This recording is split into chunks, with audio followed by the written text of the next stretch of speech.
अस्सलाम वालेकुम नाजरीन, कैसे हैं आप लोग। उम्मीद है आप सभी लोग अच्छे होंगे। पीएम मोदी भी हर साल चादर चढ़ाते हैं। अजमेर दरगाह विवाद पर बोले ऑल इंडिया मजलिस इत्तेहादुल मुस्लिमीन के सांसद बैरिस्टर असदुद्दीन ओवैसी साहब। अजमेर की सिविल कोर्ट ने अल्पसंख्यक मंत्रालय, दरगाह कमेटी और भारतीय पुरातत्व सर्वेक्षण विभाग यानी ASI को नोटिस भेजा है। इस याचिका में रिटायर्ड जज हरबिलास सारदा की 1911 में लिखी किताब का हवाला देते हुए दरगाह के निर्माण में मंदिर का मलबा होने का दावा किया गया है। साथ ही गर्भगृह और परिसर में एक जैन मंदिर होने की बात भी कही जा रही है। अब हिंदू संगठनों के दावे के बाद से इस पर सियासत तेज हो गई है।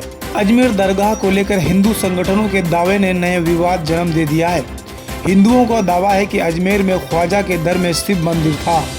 हिंदू सेना के अध्यक्ष विष्णु गुप्ता की ओर से दायर याचिका को अजमेर सिविल कोर्ट ने बुधवार को स्वीकार कर लिया। मामले की अगली सुनवाई 20 दिसंबर को तय की गई। अजमेर की ख्वाजा मोइनुद्दीन चिश्ती की दरगाह में संकट मोचन महादेव मंदिर होने का दावा करने वाली याचिका के बाद बयानों की बाढ़ सी आ गई है। दरअसल सिविल कोर्ट ने अल्पसंख्यक मंत्रालय, दरगाह कमेटी और भारतीय पुरातत्व सर्वेक्षण विभाग यानी ASI को नोटिस भेजा है। इस याचिका में रिटायर्ड जज हरबिलास सारदा की 1911 में लिखी किताब अजमेर हिस्टोरिकल एंड डिस्क्रिप्टिव का हवाला देते हुए दरगाह के निर्माण में मंदिर का मलबा होने का दावा किया गया है। साथ में गर्भगृह और परिसर में एक जैन मंदिर होने की बात भी कही जा रही है।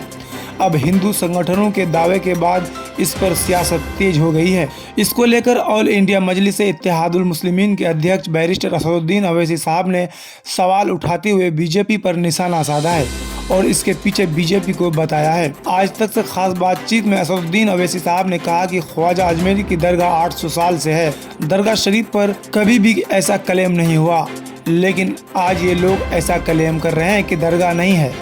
दरगाह शरीफ में तो हर साल नरेंद्र मोदी चादर चढ़ाते हैं, भिजवाते हैं। कई प्रधानमंत्रियों ने चादर भिजवाई है। हमारे पड़ोसी मुल्क डिप्लोमेसी के नाम पर यहाँ डेलीगेशन भी भेजते हैं। ऑल इंडिया मजलिस इत्तेहादुल मुस्लिमीन के सांसद बैरिस्टर असदुद्दीन ओवैसी साहब ने आरोप लगाते हुए कहा कि मकसद एक ही है कि जितनी मुसलमानों की मस्जिद और दरगाहें हैं वहाँ पर बीजेपी RSS के स्पॉन्सर लोग हैं। इनको इस्तेमाल करके माहौल पैदा किया जा रहा है। ये लोग लॉ एंड ऑर्डर का स्थिति पैदा करना चाह रहे हैं। जिस किताब का कोर्ट में जिक्र किया गया है उसमें हिसाब से सबूत कहाँ है।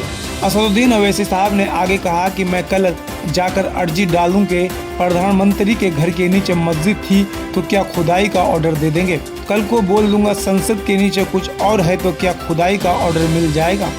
आप देश को कहाँ लेकर जाना चाहते हैं। इस तरह से कोई भी गलत बातें लिख देगा। ऑल इंडिया मजलिस इत्तेहादुल मुस्लिमीन के सांसद बैरिस्टर असदुद्दीन ओवैसी साहब ने कहा कि जिस दिन बाबरी मस्जिद राम मंदिर पर सुप्रीम कोर्ट का फैसला आया था उस दिन मैं आज तक के शो में आया था और कहा था कि इस फैसले से कई मामले खुल जाएंगे। आज 15 ऐसी दरगाह और मस्जिद पर केस दायर हो चुका है। मोदी सरकार सुप्रीम कोर्ट में 1991 वर्षित एक्ट पर दायर केस पर जवाब ही दायर नहीं कर रही है। इस एक्ट का गलत इस्तेमाल करने की कोशिश की जा रही है। उदाहरण के लिए संभल की मस्जिद ले लेते हैं। वहाँ के याचिकाकर्ता ने कहा कि हमें राइट ऑफ वे चाहिए, लेकिन कोर्ट ने सर्वे का आदेश दे दिया। असदुद्दीन ओवैसी साहब ने कहा कि ये सब देश के हित में नहीं हो रहा है, देश को बदनाम कर रहे हैं, लोगों के दिलों से अदालत पर विश्वास कम करने की कोशिश कर रहे हैं। इससे देश कमज़ोर होगा, इसका नुकसान सबको उठाना पड़ेगा। हम नरेंद्र मोदी सरकार से मांग कर रहे हैं कि इन लोगों को रोकिए, क्योंकि PM की बात सब लोग सुनते हैं। संसद में हो संभल हिंसा पर चर्चा, बैरिस्टर असदुद्दीन ओवैसी साहब ने कर दी बड़ी मांग। उत्तर प्रदेश के संभल में हुई हिंसा पर अब ऑल इंडिया मजलिस इत्तेहादुल मुस्लिमीन के नेता बैरिस्टर असदुद्दीन ओवैसी साहब ने सोमवार को लोकसभा में स्थगन नोटिस दिया। असदुद्दीन ओवैसी साहब ने नोटिस में मांग की है कि मैं संसद की कार्रवाई स्थगित करने के लिए एक प्रस्ताव लाने की इजाज़त चाहता हूं, जिसका मकसद तत्काल महत्व में निश्चित मामले पर चर्चा करना है।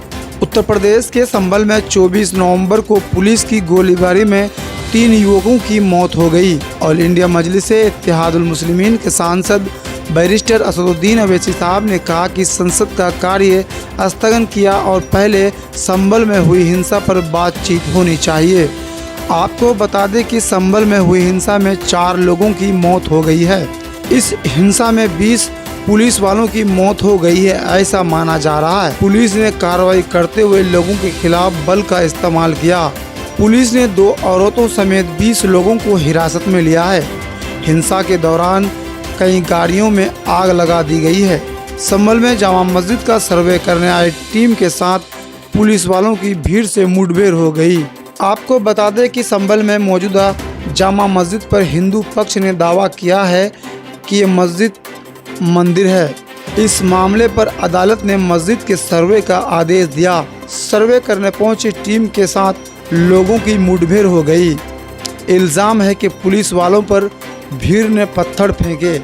इसके बाद हिंसा शुरू हो गई। इसके बाद पुलिस ने आंसू गैस के गोले दागे और लाठी चार्ज किया, ऐसा दावा किया जा रहा है। पुलिस वालों का इल्ज़ाम है कि भीड़ की तरफ से चलाई गई गोली में 4 लोगों की मौत हुई है, जबकि समाजवादी पार्टी के सांसद ज़ियाउर रहमान बर्क का कहना है कि पुलिस और प्रशासन की साजिश से दंगे भड़के। पुलिस की तरफ से चली गोली में आम लोगों की मौत हो गई। उनका कहना है कि जब सर्वे टीम मस्जिद का सर्वे करने जा रही थी तब वो जय श्री राम के नारे लगा रहे थे।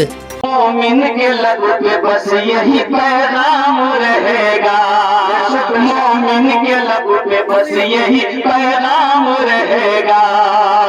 ऊंचा यहाँ पे अल्लाह ही का नाम रहेगा, ऊंचा यहाँ पे अल्लाह ही का नाम रहेगा। किरदार किरदार अमल से ये जमाने को बता दो, किरदार अमल से ये जमाने को बता दो। क्या इस्लाम था, इस्लाम है, इस्लाम रहेगा। ईमान मेरा है, बोलो बोलो मुसलमानों। अल्हम्दुलिल्लाह सुम्मा अल्हम्दुलिल्लाह। लेकिन कुर्बान जाइए,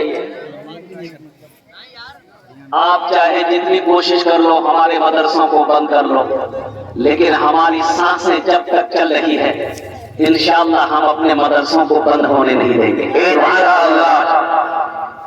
हम अपने मदरसों को बंद होने नहीं देंगे, चाहे मुझे 2 टाइम का फाका करना क्यों ना पड़ जाए। वो पैसा हम बचाएंगे, हम मदरसा बनाएंगे। अल्हम्दुलिल्लाह अपने बच्चे को कुरान पढ़ाएंगे, अपने बच्चे को हदीस सिखाएंगे इंशाअल्लाह।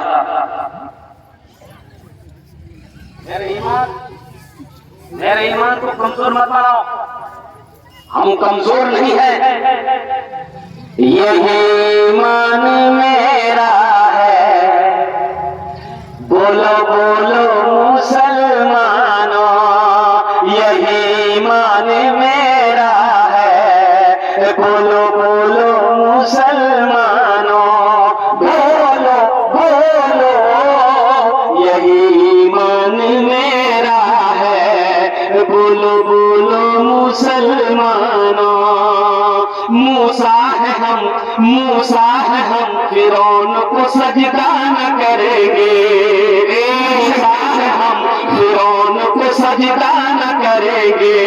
हम हैं खलील आग की परवाह न करेंगे, हम हैं खलील आग की परवाह न करेंगे।